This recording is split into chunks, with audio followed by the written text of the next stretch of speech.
Mbalamusizza abantu baffe mwenna.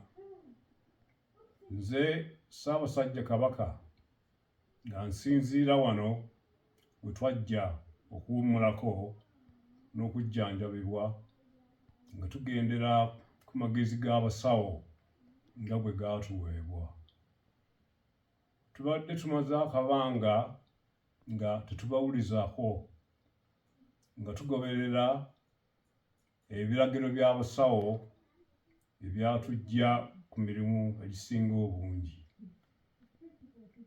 Embeera y'obulamu bwaffe egenda etereera era tusuubira okudda ku butaka mu biseera ebitali bya wala nnyo.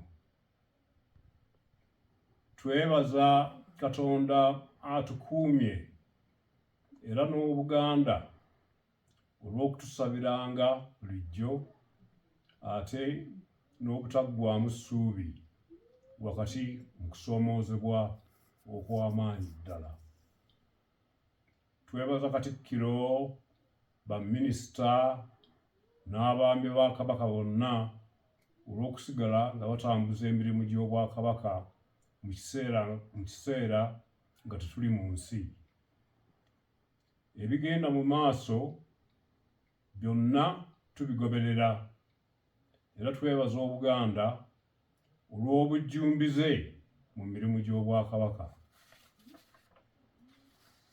Twebaza abantu baffe abagoberedde empisa, obuwangwa, ennono n'obulombolombo mu kiseera kino ekizibu ddala. Nga bwe tutera okwogera bulijjo, amaanyi gaffe gali mu kwegatta.